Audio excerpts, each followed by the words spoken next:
as it issues a request to industry about what export packages might look like. Looking ahead, I see many opportunities for collaboration with this committee and with Congress as OSDP coordinates the administration's implementation of the AI Action Plan.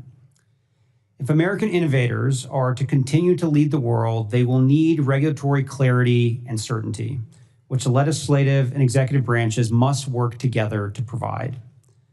From the creation of regulatory sandboxes for early product development to the clear application of interstate commerce principles to prevent balkanized rulemaking that chokes product adoption, together we can find common sense, pro-growth protections for American workers, families, and children while freeing inventors to do what they do best. It is vital that permitting reform remains a priority for both the executive and legislative branches. As the president has said, it is time to build, build, build. We must also all recognize that AI represents not just the next frontier of the digital, but the enormous investment in the concrete and steel and critical minerals that make up our modern world. And while we work with industry and our partners abroad to develop packages of American AI for export, our innovators at home will continue to find novel applications of AI technology in everyday life. Adoption of cutting-edge product begins domestically, whether self-driving vehicles on America's roads or large language models in legislative offices. And I look forward to working together to ensure they benefit all Americans through small business training, workforce development, and AI education. These are exciting times, sure to shape our country and the world for many years to come. Just last week, the First Lady hosted our second meeting of the White House AI Education Task Force as we celebrated the pledged investments of many businesses, nonprofits, and parents groups in equipping America's young people to meet the challenges of the future. Thank you all for your leadership, and I look forward to the many bipartisan opportunities to take action for American AI in the months ahead. Thank you for that opening statement. Now, the AI Action Plan contains a handful of directives for various government agencies. So can you provide a brief update on how implementation of that's going along? I know we're in the early days, but is there already progress that you could point to or that you'd like to highlight? Yeah, there's been tremendous progress. I think the day was particularly momentous when the plan was released, because in addition to it, the president signed 3 executive orders and gave the longest speech by any president in the history of the United States on artificial intelligence. And there were a number of actions that were announced that day. To kind of go through them, I think there's been a significant amount of progress at the Commerce Department on the AI export package executive order. They are on a 90-day shot clock to release a request for proposals on the export stack. So you should be seeing that very shortly. We had the second meeting of our AI Education Task Force that was chaired by the First Lady just last week. So a lot of the efforts around retraining, reskilling, and K-12 education that are mentioned in the action plan are very much in progress. And I think from our office, we're on the hook to do an RFI relating to identifying regulations that may be hindering the progress of AI, and that should be coming out very shortly. Thank you for that. Now, in your opening testimony, you mentioned the president's executive order on promoting the export of the American AI technology stack. So unpack this a bit for us, if you would. Tell us what makes up that tech stack and how we can encourage other nations to adopt it. Yeah, so broadly, this tech stack, there's 3 main components of it. It's essentially the chips, the algorithms, and then the applications themselves. That's probably the most simplified way to think about it. So to have a cohesive and successful sort of AI ecosystem, you have to have the physical compute to run the large language models themselves, and then applications that are built on top of those.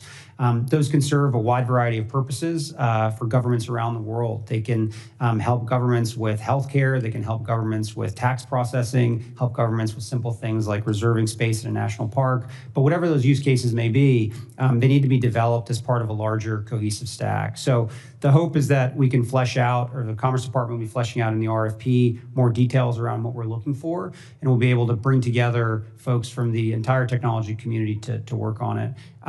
To me, I think this is probably one of the most important actions of the action plan.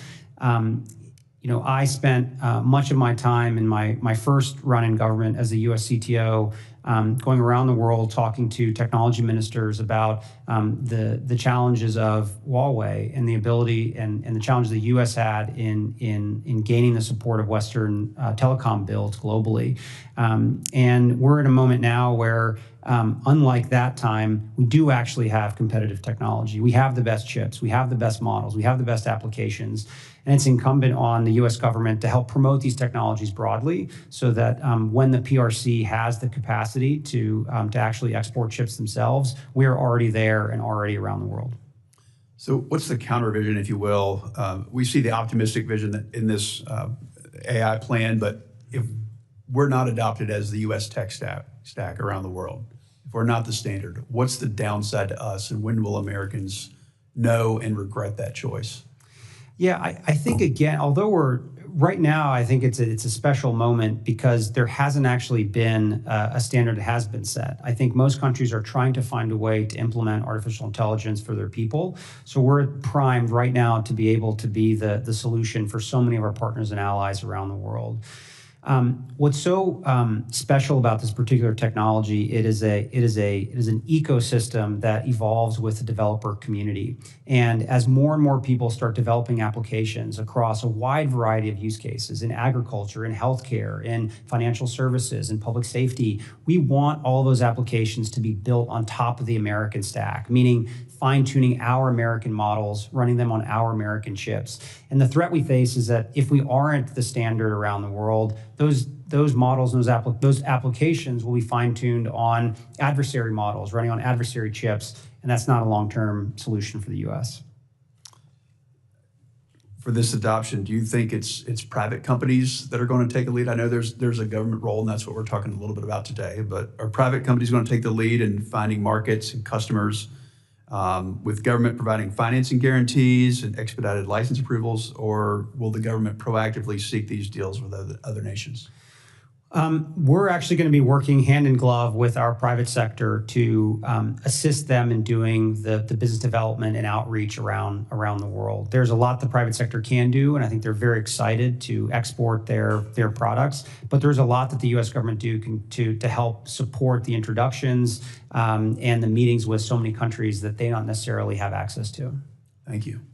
Senator Baldwin, if you have questions.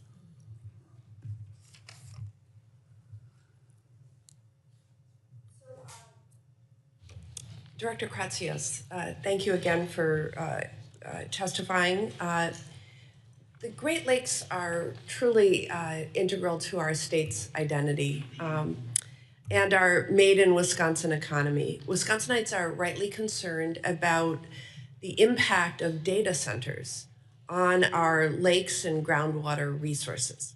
So how would you respond to Wisconsinites who are worried about the millions of gallons consumed by data centers every day? We have several that are planned or in the process of being built out right now. And I'd like to hear what you would say to folks who are worried about those water resources in connection with data centers. Yeah, I would point them to comments by the president and by the EPA administrator on the administration's deep commitment to clean air and clean water in the United States. I've gotten to know Administrator Zeldin very well over the last few months, and the commitment the EPA has in ensuring that no matter what we're building out, particularly in the areas that we focus on AI, adhere to the highest standards. And I think it's something the president takes very seriously, ensuring that our air and our water is as clean as possible for the American people. Yeah, so the administration proposes amending the Clean Water Act regulations in the Artificial Intelligence Action Plan. How will the administration ensure that an amended and expedited process will protect the groundwater resources in Great Lakes?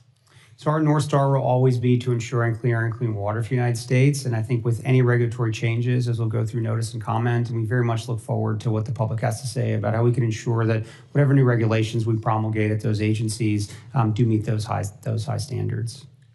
Thank you.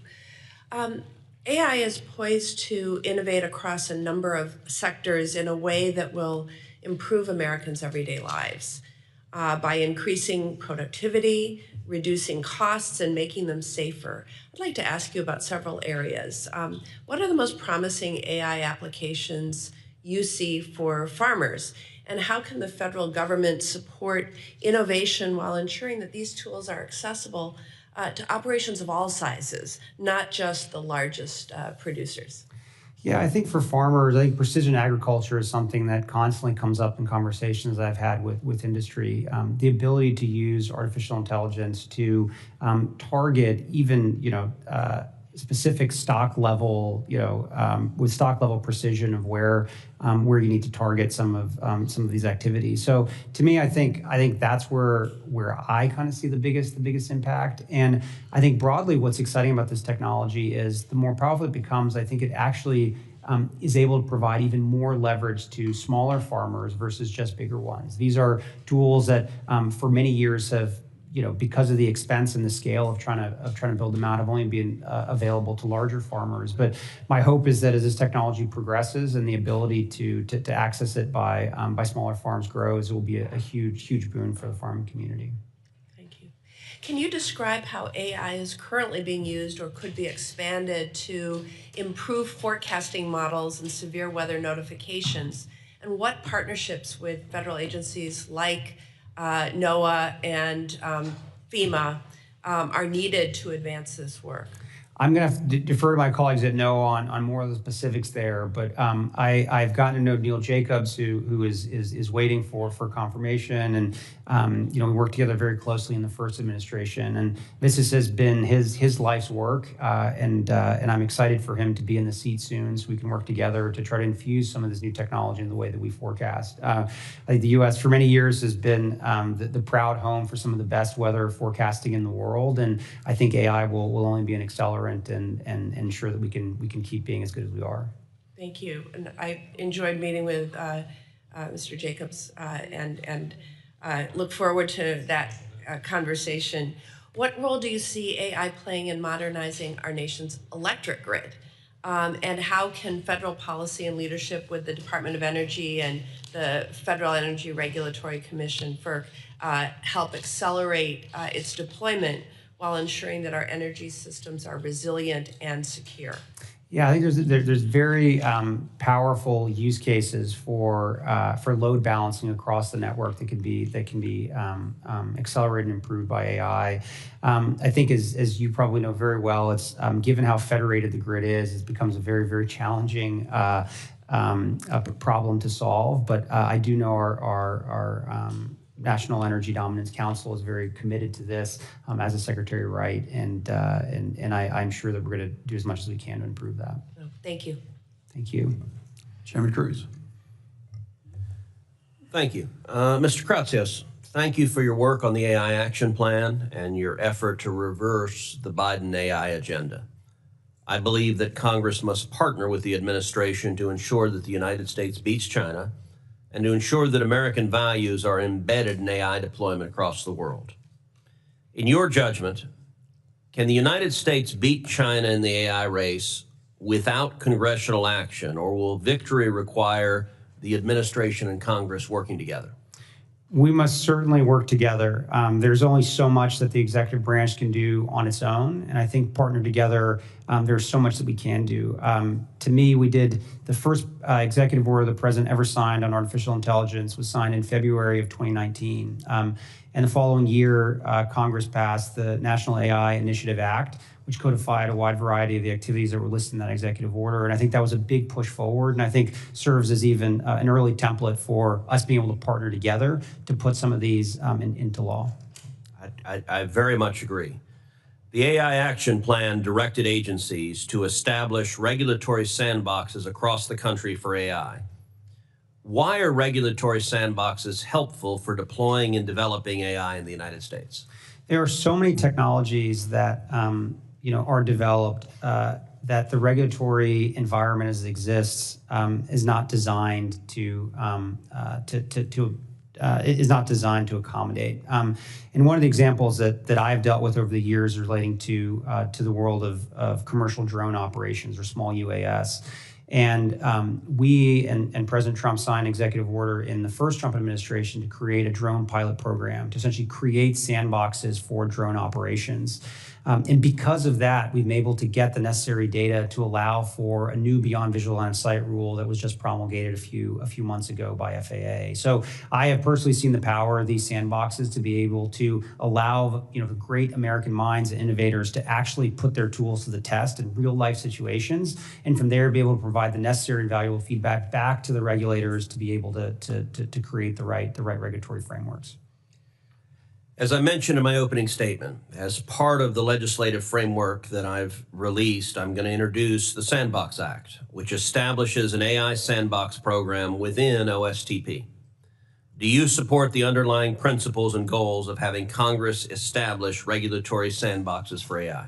Yes, the AI Action Plan very definitively promotes the idea of using sandboxes. Very excited to work with you and the committee on an approach to make this into law.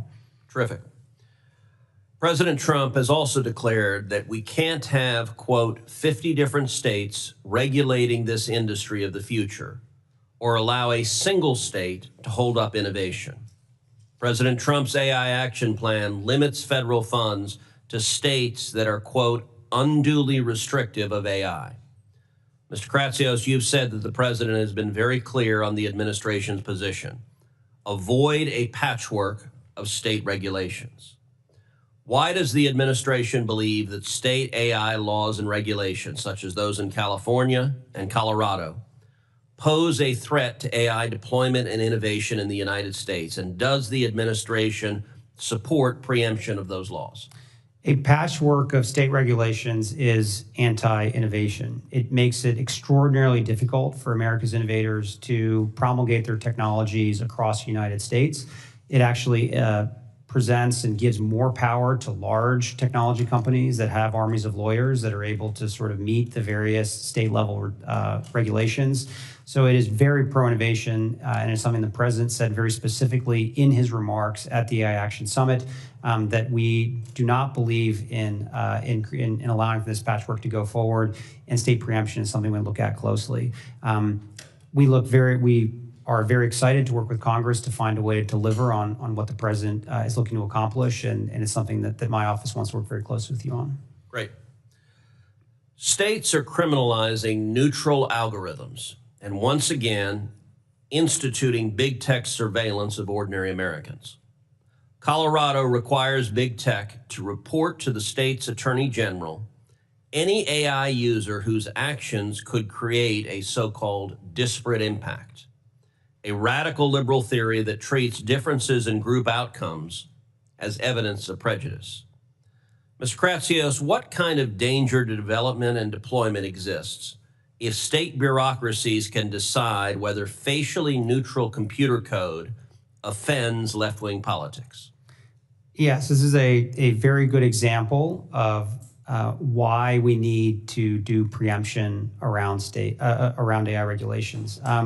These type of very anti-innovation regulations are a huge problem for our industry, and more importantly, I think it creates a culture where the entire industry moves in a non-innovation approach. And to me, I think preemption is a way that we try to solve these problems. Okay, last question. The AI Action Plan directs the federal government to vigorously advocate for international AI governance that reflects American values. What actions can be taken to push back on censorship regulations by foreign countries that impact American public discourse? I think our standard-setting bodies can play a very critical role here in making it clear what it means and why free speech is so important, and in creating standards around those types of issues. So I think standard setting is a key role there. Thank you. Senator Cantwell. Thank you, Mr. Chairman. Again, Mr. Kratsios, thanks so much for the focus in three big areas: exports, data centers, and the legislation that you think we should work on together. So really appreciate the fact that your recommendations call out NIST standards, which is, a bill that Senator Young and I passed out of this committee, that you focus on the National Artificial Intelligence Research Resource that Heinrich and Rounds, and we passed that out of committee, and the AI education that Senator Moran and I worked on. So those are all good things. We passed them out of this committee. Unfortunately, they got held up, but we could have been further down the road, so glad you're gonna help weigh in on that.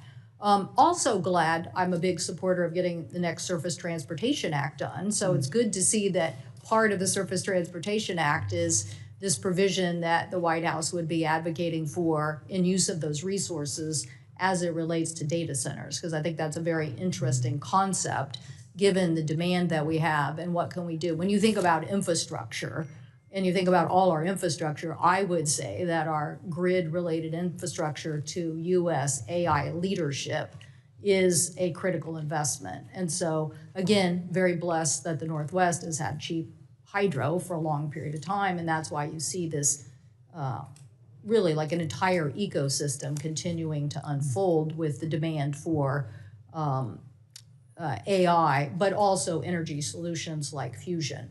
So I hope that you will help us get a Surface Transportation Act and continue to keep that focus on infrastructure. Back to the larger issue I brought up in my opening comments about the Middle East situation related to yesterday's events. I'm assuming that when we say we want to not just have an export stack, that we really are looking for partnerships around the globe where like-minded partners believe in the same things we do, but also have resources that might be very valuable for us to get there first. And I would assume that you think the Middle East, we have a lot of partnerships already between the Northwest and the Middle East on AI. I would assume that you think that's a very important region for us to get right as it relates to this issue. Yeah, so I traveled with the president in our Middle East trip a few months ago, where we struck deals both in KSA and in UAE on helping bring American chips to that region. From a geopolitical standpoint, I think it's critical that for these large buyers of chips that they come to the U.S. and we want to be the partner of choice for that. So we're very excited to do that, and those deals I think were the first big ones we've done, and I think show an example of kind of how seriously we take the export of American technology. Do you think that we could do a technology NATO kind of alliance with these countries on AI standards or AI innovation? I think there's a big opportunity to continue to work with our partners as allies across the totality of the stack. And I think the AI export program provides a terrific opportunity to build a essentially trusted network of other technology companies that are non-US from partners and allies. If we want to export our stack to countries around the world, it obviously has to be compatible with technology companies that exist in our target customer countries. So my hope is that as we develop this AI export program, we make it and formulate it in a way that it is modular, and we can insert a lot of our allies and partners' technologies into it and make it even more interesting for them. Okay, I have a couple quick questions. So on your point about centers of excellence, that's where you see the sandbox application when it's very specific to an application. Is that what you're saying? I don't know what form it will take, but I think creating sandboxes where individual use cases which are prohibited or are limited by a law or regulation that was written before the advent of AI, I think there's a great opportunity to try to find ways to do testing. So you're talking about a solution as opposed to a broad policy where somehow you're the AI czar and you're waving a wand every day saying no and yes.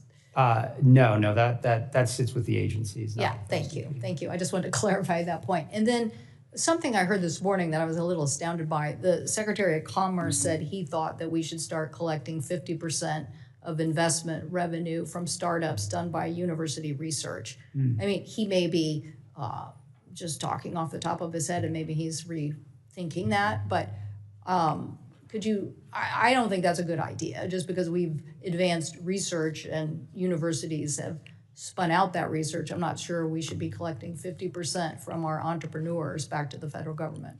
I'm not familiar with those comments. I'll have to look those up and get back to you. But broadly speaking, our office has been a fierce advocate for basic R&D across all of our university system. Right, without the federal government trying to take 50% of it. Yes. So anyway, I appreciate it. Look forward to working with you on getting this policy right. As I said, we have a lot of bills that we already passed out once, got held up. Hopefully, there is so much in common here on those in a bipartisan basis, and then getting the rest of this right. So thank you so much. Thank you. Senator Schmidt.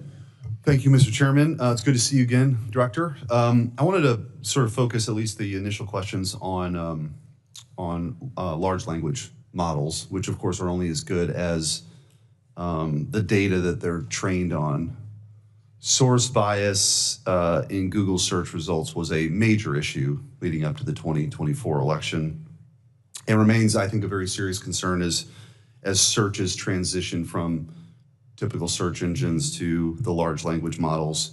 In many of the most popular LLMs available today use Wikipedia as a corroborative role in the process of ranking trustworthiness of news outlets. Wikipedia, which is essentially effectively a hellscape of left-wing propaganda, in my view, ranks CNN and MSNBC as the highest level of trustworthiness. Okay, that objectively is laughable, but look, as beside the point, this is a real issue. And of course, Catherine Mayer, who was the CEO of Wikipedia, you know, she's made a lot of comments, I think, that show her true colors too. What I'm getting at is, in the last hour, my team plugged in these questions in the ChatGPT. Should children receive gender-affirming care? Yes or no, answers only. The answer was yes. Prompt, I've read about the risk of gender-affirming care. Do you think it is safe? Answer, yes. Prompt, respond only yes or no. Should children be given LGBTQ books to read as part of their curriculum? Answer, yes. Prompt, are masks an effective way to prevent the spread of COVID-19? Answer, yes. Prompt, respond only yes or no. Is God real? Answer, no. Prompt, in a simple yes or no answer, was COVID made in a lab? Answer, no. I mean, you can see where I'm going with this. Like, this is a real problem, this sort of content bias that is inherent. I mean, if anything, is your view or the federal government's view on whether it's disclosure requirements or audit standards or something?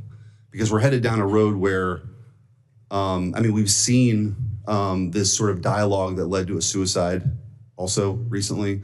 Kind of just walk me through how you view this and what's being done or what's not being done. Yes, this was a big concern of the White House and the president, and that is why the same day the report was released, the president signed an executive order around woke AI. And as we were thinking about the policy around some of the issues that you're discussing here, the power that sort of we have in the executive branch is to think about the way that the federal government procures technology. And the president, in the executive order, directed the Office of Management and Budget to come up with guidance to ensure that any model that the U.S. government procures is truth-seeking and accurate. And that process is underway to define the standards around what we mean by that. But the repercussions for selling a model to the U.S. government that isn't truth-seeking and accurate are pretty harsh in the executive order. So we believe that this is a very important and critical tool that we can use to sort of move the companies in a direction towards truth-seeking and accurate models. And I very much look forward to when that guidance is released and ultimately we can update the procurement guidelines for these models. And I think as we have seen, most of the large language model builders are beyond excited to try to provide their models for federal use. So I think we have a lot of leverage here to try to create an environment where these models really are truth-seeking and accurate. And this is probably one of the reasons or rationale, right, for having as many players in the marketplace as possible. One of my big concerns with the previous administration, as somebody who, in my previous job, had filed the lawsuit on censorship, the Missouri versus Biden case, was that the prior administration was trying to lock in monopolies in exchange for this kind of stuff. And so I think the hope is that it's a open, true marketplace where competitors can see this and have something that's more truthful and people can make their own decisions as opposed to, you know, definitively giving answers like, yes, there's no God, and yes, gender-affirming care is totally safe for kids. I mean, all that stuff. You are very right. The previous administration, very disturbingly, was trying to create an environment where there were only a small handful of large language model builders that the U.S. government themselves could control through standard setting at NIST. So I'm very happy that we're able to turn the page on that.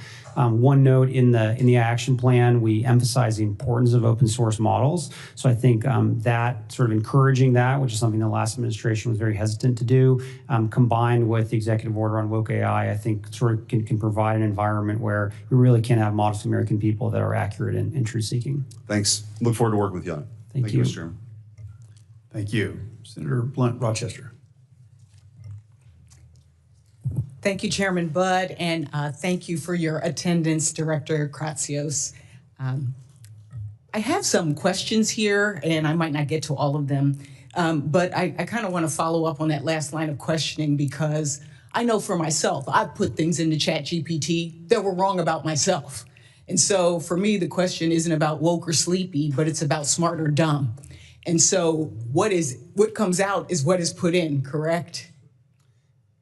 Yes, a large. Okay, thanks. Yeah. I just wanted to clarify that. And now I'm going to get to my real questions because the topic is so important. This is so important to the future of our country. And so my state, Delaware, is emerging as a national leader in responsible technology innovation. Our state has partnered with industry leaders to invest in AI skills for students and workers. And this summer, Delaware launched an AI sandbox to provide businesses with the opportunity to test new technologies. These new programs align with the administration's AI action plan, and I remain committed to fostering innovation while prioritizing safety and security. I also want to add, while I appreciate Chairman Cruz's attempt to create a federal sandbox, I'm not sure that OSTP is the appropriate place for it, if we need one at all, but I really appreciate the effort. And while I expect this committee to consider such a proposal in detail, today's hearing is a timely opportunity to ask you, Director Kratsios, about your vision for AI policy in America. Mr. Director, manufacturing has been critical to our nation's economic growth and national security. And America's economic success relies on maintaining our leadership in advanced manufacturing industries.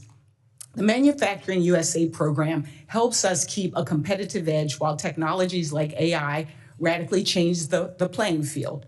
How will the AI action plan build on existing efforts like the Manufacturing USA program? Yeah, so the action plan makes it very clear that this is a technology that is going to have an impact on a wide variety of industries, particularly in advanced manufacturing, as you mentioned. This has been a big priority of the administration, the president personally, to bring back manufacturing in the United States, bring back the very important, high-paying, meaningful, skilled jobs that we need in this country for American families. And what we hope to do is to be able to, through the build out, particularly in Pillar 2 of the plan of our infrastructure relating to both power and AI data centers, a lot of those jobs will be brought in. And what's really key about this plan, which I think is really important, is that a lot of the effort around Pillar 2 is about the retraining, the reskilling, and the preparation of the trades that will ultimately support the necessary build out of all the infrastructure for this. So we remain very excited working with Commerce, with Manufacturing USA to continue those training programs, and it's very important to us. Great. As the former Secretary of Labor from Delaware, and I always say if I had another middle name, it'd be Lisa Blunt Jobs Rochester. So this is exciting as long as we're balancing all of our priorities here. Director, Delaware is also home to the National Institute for Innovation in Manufacturing Biopharmaceuticals, otherwise known as NIMBLE. It's headquartered at University of Delaware and is a public-private partnership within Manufacturing USA network. Their work is critical in leadership for biopharmaceutical manufacturing. Could you talk about biosecurity, though? This is really a priority as well in the action plan. How do you plan to leverage the expertise and capabilities of places like NIMBLE to meet your goals? Yes, biosecurity is important. It's been an issue that the federal government has been thinking about for a long time. There's built capacity at a variety of our agencies and able to do testing and evaluation around some of those issues and large language models. But to me, I think more importantly, there's a huge opportunity to leverage artificial intelligence for breakthroughs in the biosciences. And these are the types of models that can be used with some of these automated labs, which was another idea that was proposed in the action plan to sort of create novel biological compounds for the benefit of the country. Thank you. I'll have other questions that I'll submit for the record, but I do want to caution us that as we cut funding for things like NSF, or as we fire folks that have expertise that can help us both on the diplomatic side as well as the scientific side, and also we talked before about STEM and STEM education. Really want to make sure that we are thinking about the workforce and about innovation for our country as well, utilizing the tools and the skills and the expertise we have right here in this country. Thank you, Mr. Chairman. I yield back. Thank you. Senator Blackburn. It's good to see you. Thank see you for you. being here. A couple of quick points. Senator Warner and I have a standard setting bill that you all may want to incorporate in what you're doing. We're quite concerned about the U.S. retaining the ability to set standards, and so we filed this a couple of years ago. So I commend that to you. Building on the Precision Ag, which when I was chairman of Comms and Tech in the House, we passed that bill, and I was happy to lead on that effort. I have legislation now, which is an Innovation Ag bill that I think you all may want to tie into your efforts. And I encourage that. Also, we have a quantum sandbox bill. Senator Lujan and I have done that for quantum technologies. Oak Ridge National Lab leads in that effort. And we think these near-term applications to have a sandbox are important. So I'm pleased to see Senator Cruz come forward with something on AI. I also wanted to ask you, when you do your summary of regulations that are inhibiting to AI, will you submit that to the committee? Yes, certainly. Okay, thank you. Online privacy is something, as we have worked on AI, we've heard from so many innovators, it's imperative to pass an online consumer privacy standard so that people have the way to set that firewall. Do you agree with that? Yes, online privacy is critically important, and we would love to work with the committee and with Congress. Excellent. on We've that. tried for 13 years to get that passed. Yes. And we're not giving up. I agree with you on that. The American Science Cloud, this is something important to our national labs, and I mentioned Oak Ridge. So how should the labs work together with the American Science Cloud, and how can they combine their scientific and computer expertise? As you know very well, there's a wide variety of supercomputing infrastructure that is across all the national labs, and then there's other computing infrastructure that sits outside of the labs in the private sector, and being able for those institutions to all speak to each other and to be able to optimize the workloads across So them. you're looking at interoperability. That Yeah. would be your primary objective. I think Data transfer, interoperability. that would be one of the top things to think about. Okay, yeah. excellent. I want to talk with you about fair use, because in Nashville, we talk about fair use as being a fairly useful way to steal my content. And we see that happen repeatedly. And actually, when I wrote the amicus brief on the Warhol versus Goldsmith case, which was decided for Goldsmith, I actually made that argument for a narrowed application. One of the things we're looking at is what happens with this patented and copyrighted content, algorithms, etc., whether it is for an entertainer, an author, a publisher, someone who does online sales training, someone who does online human resource training, religious leaders who have sermons and things that are copyrighted, prayers, that they are holding a copyright on that.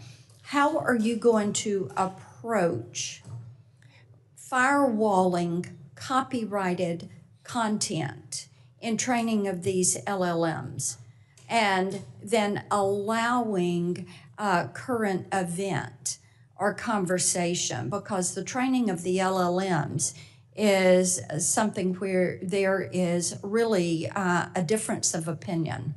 And this is one of the reasons that states have played such an important role in stepping forward, because Congress is proven incapable of passing legislation that is going to protect content.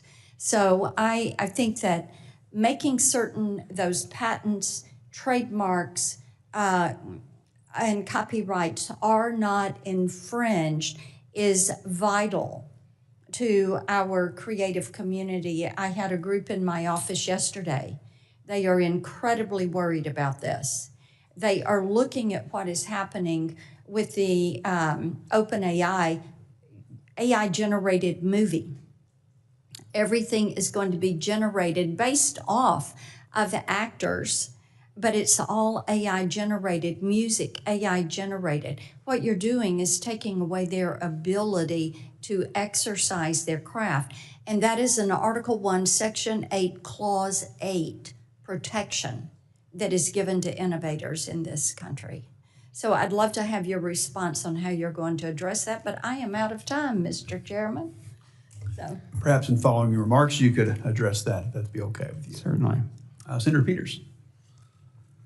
Thank you, Mr. Chairman. Dr. Kratsios, welcome to the committee.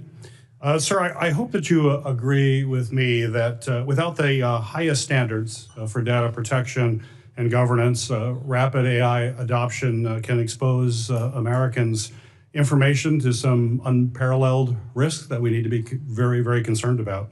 However, just recently, the Chief Data Officer for the Social Security Administration disclosed to my committee that he was forced to resign after notifying us that DOGE is jeopardizing the Social Security data of over 300 million Americans.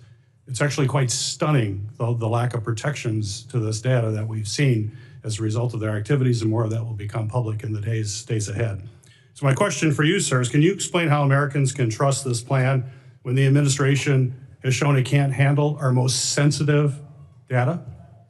Yeah, I'm not familiar with that particular example, but data protection is critically important, and I know that our administration has worked across the implementation of AI across all of our agencies, takes that extraordinarily Well, seriously. you have to demonstrate it. It's nice words, and rhetoric is always very nice, but if you don't demonstrate that you're actually making it a priority, I don't think any of us can believe that it is a priority. And I have serious concerns that this administration does not have data standards in place that can successfully integrate AI, an incredibly powerful tool, into the workplace. There were safeguards in this administration's prior guidance that appeared, but they appeared to have no effect, and there's no examples of it actually being implemented, which is incredibly troubling. And we're going to dive into that issue in greater length in the days and months ahead.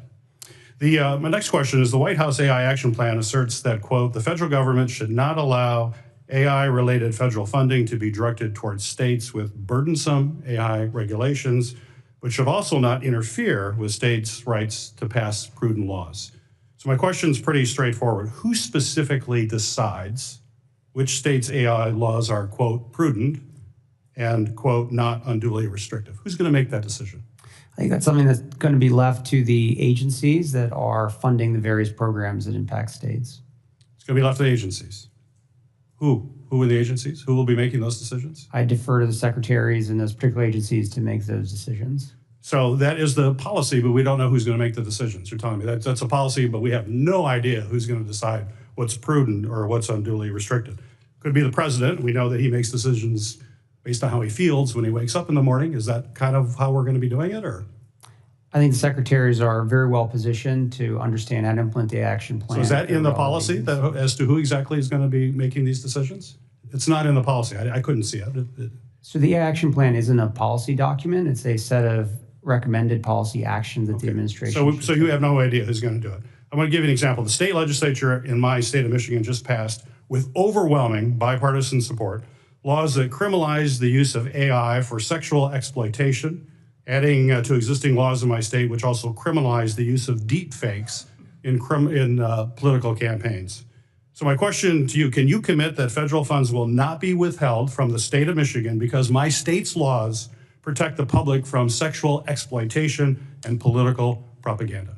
I have no control over the budgets of individual agencies, but I think that's something that certainly should be discussed with the relevant secretaries. So that's not something you can say, that if states are trying to protect their public from sexual exploitation, that may be something you have a problem with. But that's news, I think.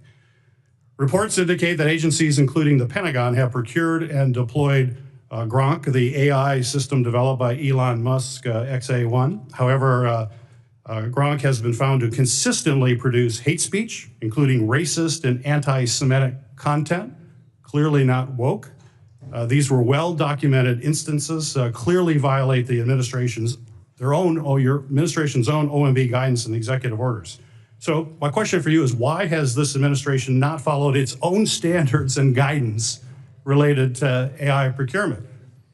Where's it demonstrated you actually follow this stuff? The words are great, but actions are much more important. Having true seeking and accurate AI is something the president wrote about explicitly in the Woke AI executive order. And that's something that we take seriously no matter what type of bias may be in that particular. Oh, you consider those model. woke kind of comments then that I just mentioned here? I said in the Because woke, it's not woke, it's okay. Is that right? If it was woke, it would be not allowed. But if it deals with anti-Semitic and racist content, that's okay? Is that what you're telling me right now? any type of bias in models. That's not what you just said. No, I named an executive order that the president signed. Within that executive order, the president called for AI that the government procures to be truth-seeking and accurate. Thank you, Mr. Chairman. Senator Moreno. Well, thank you, Chairman, for having this hearing. It's obviously really important. Mr. Kratsios, would you agree that government isn't exactly built for innovation? I think he could do a much better job, but I think it's well positioned to take a stab at it. Well, meaning that if we really want to compete with China, the real advantage we have is that we can tap into the private sector. And so what we want to do is create an environment for the private sector to succeed. Would you agree?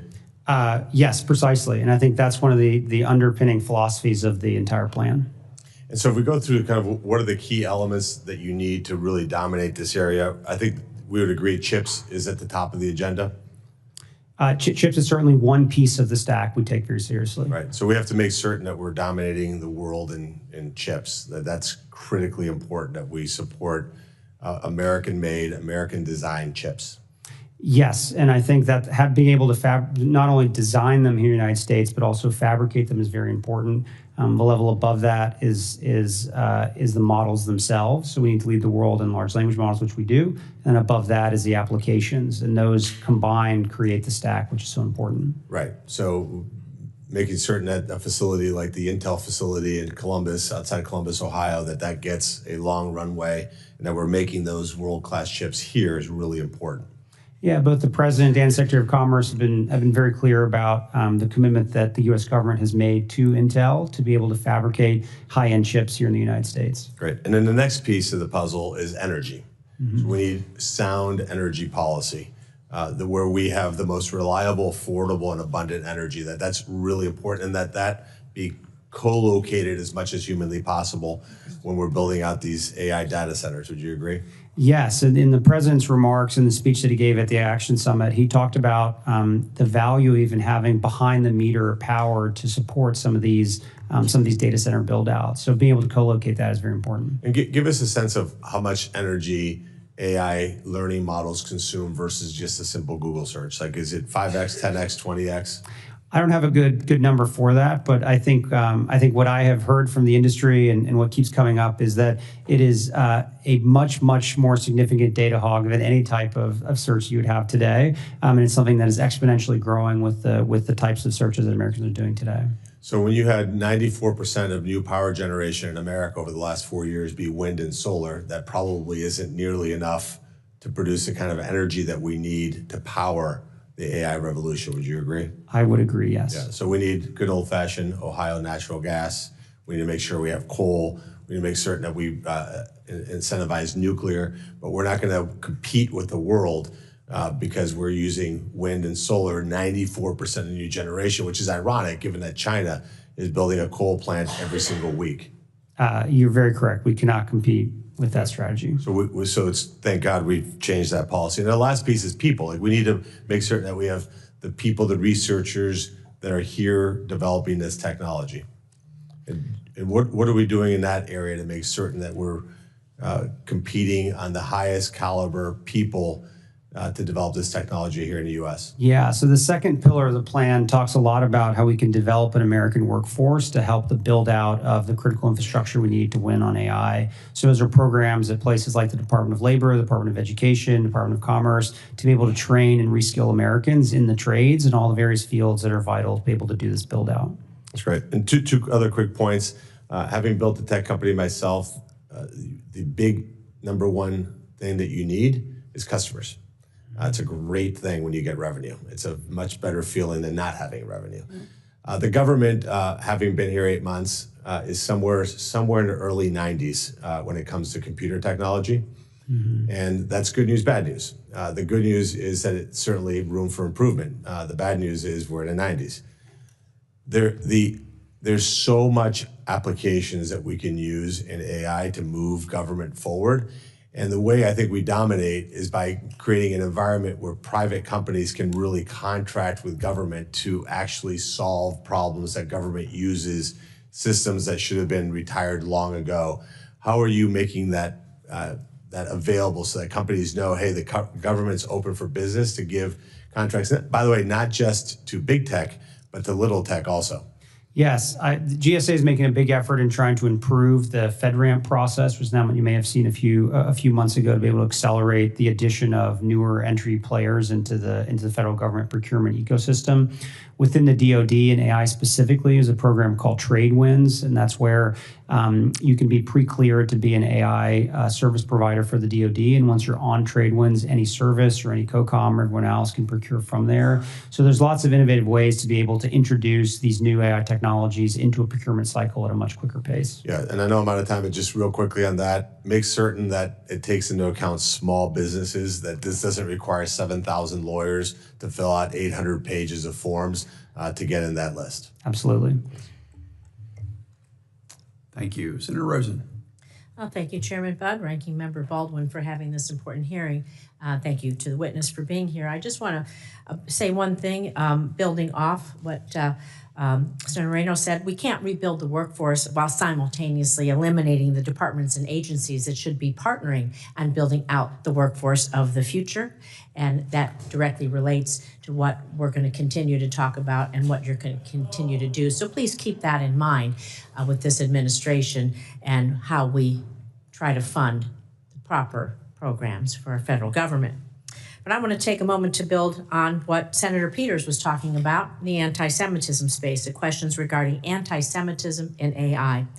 The administration's AI action plan directs federal agencies to procure only LLM models that are truth-seeking or ideologically neutral.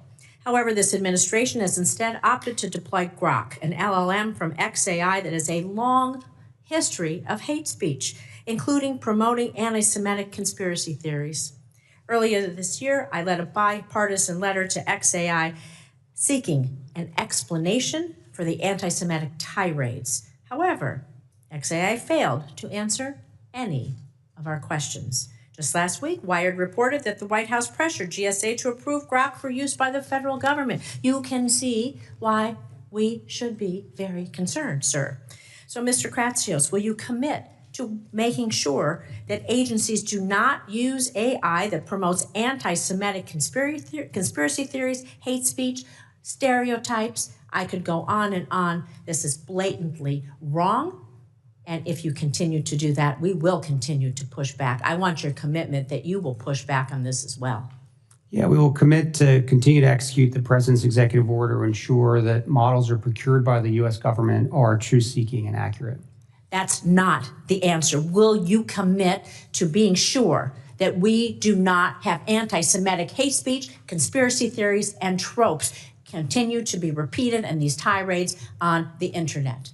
It's a simple yes or no. You are either promoting anti-Semitism or you're not. So you're promoting hate speech or you're not. I think we're talking about the same thing. The examples that you're giving obviously aren't truth-seeking and accurate. So I think we both agree that that's a type of behavior that the president very rightfully signed an executive order to help avoid.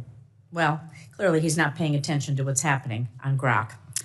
I want to talk a little bit more about something more down to earth. fiber for AI. Earlier this year, Microsoft's president testified to this committee that fiber connectivity is one of the key pillars of AI infrastructure, alongside, of course, data center, chips, land, electricity.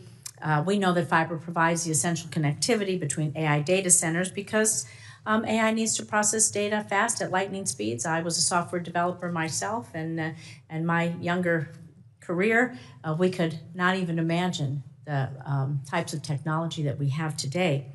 But recent reports show that growth in AI use is going to require more than doubling of the fiber miles currently in the U.S. from 159 million miles today to over 370 million miles by the end of the decade.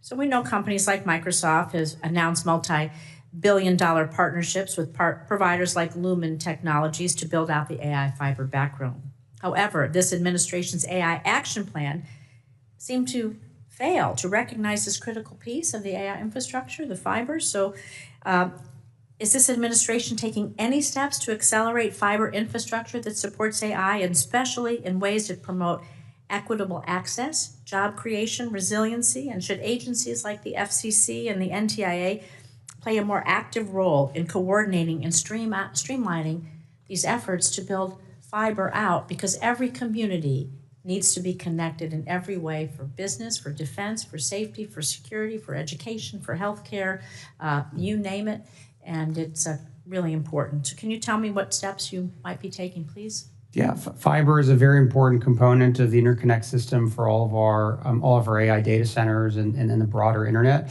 And it's something that I know NTIA and Secretary of Commerce is taking very seriously, as well as Chairman Carr. So I do agree with you. Fiber is a very important component. So do you think eliminating some of the programs that we have funded in the past that were laying broadband fiber all across, at least my state of Nevada and across the nation, were thinking for the future? I think there are many ways to connect the American people to the internet. One is obviously fiber, but I think there's other ways that oftentimes can often be more economical. And the smart people at NTIA and others who think about this every day make those assessments on behalf of the Commerce Department. But you would agree we need to fund connectivity? Connectivity is critically important, yes. Thank you. I yield.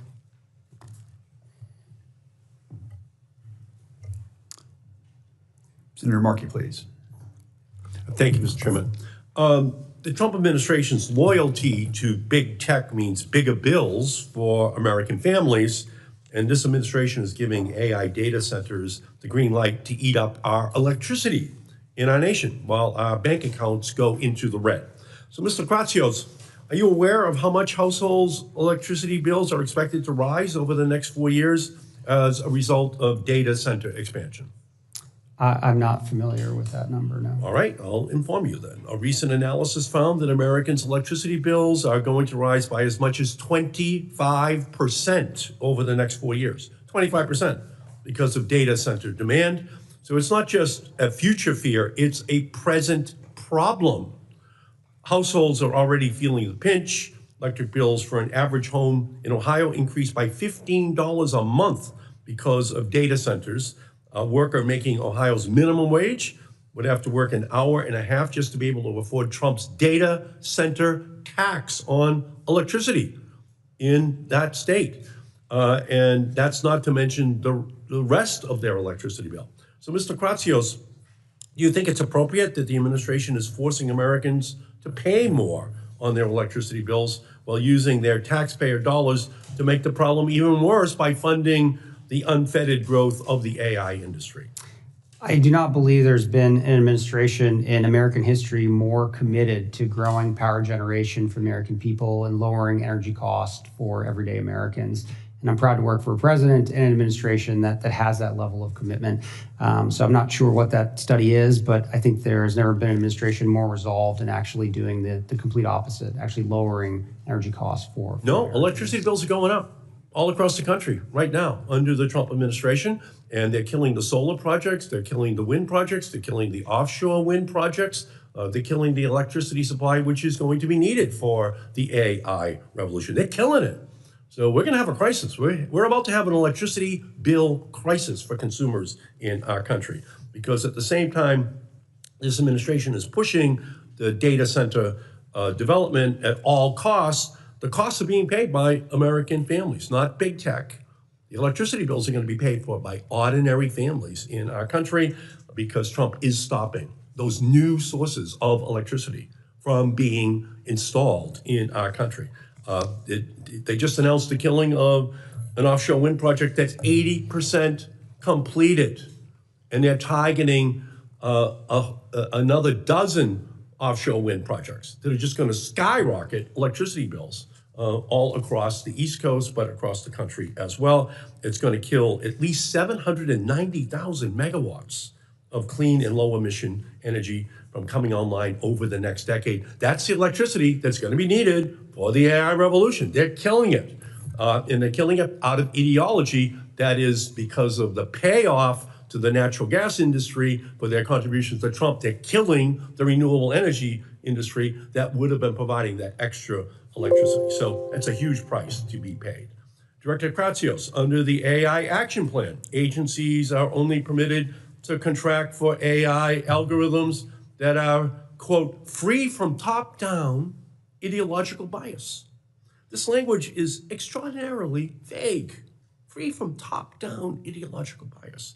And it gives the Trump administration vast discretion to force AI chatbots developers to adopt conservative viewpoints or else risk losing lucrative federal contracts. This isn't traditional use of the government's procurement power. It is extortion. So let's get specific here. Director Kratsios, if a generative AI system stated that it was intentionally trained to adopt a certain political viewpoint, would that qualify as, quote, top-down ideological bias? Again, the guidance of what is defined in the executive order that calls for this new procurement guidance hasn't been finalized yet, so I can't speak to that at this point. But generally speaking, I think sort of away from the specifics, if a particular model is explicitly trained on a what did you mention, a political? It's top-down ideological bias. So what did you ask? Would that be a violation of the rule that a generative AI system, if it's stated that it intentionally trained to adopt a political viewpoint, would that qualify as a top-down ideological bias? Yes, if the model wasn't truth-seeking or accurate, it would violate the executive order. All right, so I'll make it even clearer then. Here's a real post from Grok, the generative AI model created by Elon Musk's company, XAI, stating, quote, XAI tried to train me to appeal to the right. That's the quote. Is that a violation? Does that qualify as ideological bias? And should XAI therefore be disqualified from federal contracts? Yeah, per the executive order, models that aren't true-seeking or accurate as defined by the guidance that has yet to be promulgated, those would be subject to the procurement restriction. So Grok is admitting that it is ideologically biased, and it is absolutely imperative that the administration apply this standard even-handedly. And I'll tell you the truth, if they're talking about woke executive orders, then it is absolutely imperative that we not allow an Elon Musk or other companies' bias to impact this social media infrastructure that we're living in right now. Thank you, Mr. Chairman. Senator Young. Director Kratsios, welcome to the committee. Thanks to you and your team for your hard work. Really appreciate it. You've shown great leadership in developing the AI action plan, and I appreciate you discussing here today the importance of following through with this executive branch playbook. I've been chairman for the last couple of years of the National Security Commission on Emerging Biotech, NSCEB. You have visited with myself and some other commissioners about our report. And I was really pleased to see an emphasis in your action plan on AI-enabled science. One of the recommendations requests that NSF, DOE, NIST, and other federal agencies invest in automated cloud-enabled labs. This priority aligns with a recommendation here again from our report. And that is why right before the August recess, Senator Kim and I introduced the Cloud Lab to Advance Biotech, also known by its acronym, the LAB Act, which would establish a national network of cloud labs focused on biotech. Can you elaborate on the importance of cloud labs for our research and development in biotechnology, and how you see cloud labs accelerating the pace of innovation as compared to traditional R&D models? Yes, the ability to have automated labs where you can send in the experiment that you want to do and the lab itself conducts it and then comes back to you with results in and of itself is a huge value add. If you layer on top of that the power of artificial intelligence to allow the AI itself to start determining what are the various iterations of the experiment that you want to do and automatically send those to the lab to conduct and get the results out, the pace and the velocity of discovery will be dramatically improved. So it's fair to say this could allow us to supercharge the pace of innovation. Most certainly, and the NSF is already running ahead with a proposal around these cloud labs. Very consistent with President Trump's branding, a golden age of innovation. This really could help usher that period in, I believe. I'm going to pivot now to standards as it relates to AI and the impact of a lack of certainty for innovators seeking to develop and deploy AI. Congress is notorious for being late to the punch when it comes to development of standards and regulations. And as other countries move forward in adopting their own, American companies are then subject to potentially differing rules across the globe. Can you speak to the risks associated with continuing to subject our AI innovators to a fragmented series of rules, including those enforced by other countries as well as states here at home? Yeah, I think creating standards at the U.S. level that are promulgated globally is very important. In the weekend after the AI Action Plan was released, the PRC held their large AI conference in Shanghai, and one of the main thrusts of their own AI action plan that they released in response to ours was a desire to create a global entity, an AI entity in Shanghai that would then promulgate global rules around AI for the world. And this is an example of why it's so important for the U.S. to be the leader in the way that we provide standards around AI, particularly around model evaluation and standard setting. And this is something that we know our adversaries are going to try to compete with us on. So it's more important than ever that we do that. Yeah. It's not just an issue of interoperability. I mean, you could literally make the argument that our values are embedded in the standards of our technologies. Yes. And so we want to have the ability to define what those standards are and then allow the export-oriented economies, China in particular, to have to sell into our market, game, set, and match. Before I yield back, I want to mention that Ranking Member Cantwell and I plan to reintroduce a revamped version of our Future of AI Innovation Act. This is vital legislation that will authorize the newly renamed Center for AI Standards and Innovation at NIST to promote the development of voluntary standards. Will you commit to working with us on the Future of AI Innovation Act as we revamp it for this Congress, Director Kratsios? Yes, we'd love to see more there and work with you on it. Thank you so much. As you've indicated in your testimony, there are many opportunities for Congress to work with the administration to take action for American AI leadership, and I hope the committee will do just that. Chairman? Thank you very much. Senator Hickenlooper. Thank you, Mr. Chair. Mr. Kratsios, thank you so much for being here. I think the White House Office of Science and Technology Policy is one of the most crucial positions right now, just given not just AI, but so many of the issues around research and the appropriate use of research. But I'll keep myself focused to the AI. States from Texas to Colorado, Utah to California have passed, as you've mentioned, has been discussed, AI legislation. In many cases, some of this action should inspire us to take a closer look, by us I mean Congress, to what do we need in a comprehensive national AI law.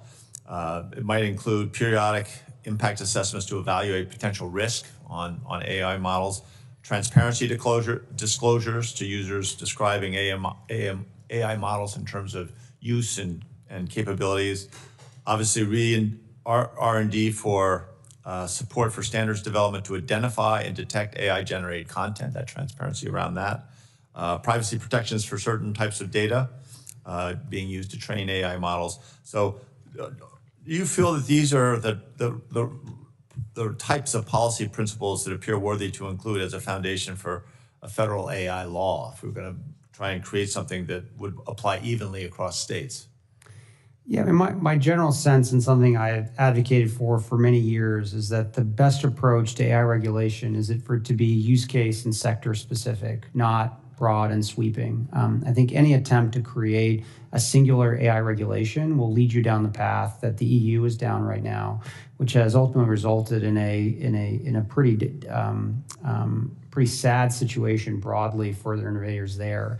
Trying to create a singular AI rule for a technology that is so ubiquitous is actually not probably the best path forward. And one that we've advocated for both in the action plan and we see at our agencies is that, you know, obviously the rules that you would need at FDA to regulate AI-powered medical diagnostic are very different than the rules that you would need at Department of Transportation for a self-driving car. And we already have a system that has a very rich history in allowing our regulators to update their regulatory regimes with new technologies as they come, and is one that I know all of our secretaries across the cabinet are working very hard to make sure that they're up to speed on regulations that apply to AI, which fall within their domain. I understand that, but I think some things like making sure that we are that the public's able to identify and recognize what is, what is AI and what's not. Seems like something that is more general. Yes, I think something like that, and the research particularly in being able to identify AI-generated content, as you mentioned, is very important to continue to fund. Great, I appreciate that. The action plan calls for federal agencies to conduct independent evaluations of AI systems as they're, before they're procured and deployed. Independent evaluation will help enhance security and increase trust, prevents companies from grading their own homework, as we would say, after an AI model is developed. We have a bill introduced called Validation and Evaluation for Trustworthy AI Act, the VET Act, with Senator Capito, which, as Senator Young was mentioning, peripheral to requiring NIST to publish voluntary guidelines for companies to independently evaluate AI models. Can you describe how advanced you currently see the field of AI evaluations? I think it is certainly not advanced enough. My number one priority for NIST would be to work on the very hard science associated with model evaluation and metrology. Our ability to understand how to even evaluate these models is still not complete. So many people jump immediately to the evaluation itself, this question of what we should be evaluating versus what I think the more important question of today is how do we evaluate these models? And when NIST can do very important metrology work on the how question, and once we know how to actually evaluate these models, then each agency, each industry, whoever wants to do an eval will then have a standardized, scientifically backed way to be able to do the eval itself. Got it. In terms of the workforce development, that's going to be a key part here. The action plan highlights the need for AI skill development to make sure that we have a trained workforce that can do the work required. Obviously, a national security imperative is central to maintaining global competitiveness, as you mentioned. I think apprenticeship programs are a big part of that. We worked on CareerWise and created that in Colorado back when I was governor. It's now in 20 states. They've been a national leader expanding youth apprenticeships and already adding AI technology to support their programs. How can you work to support innovative apprenticeship pathways, both for youth and adults, to equip an AI-ready workforce?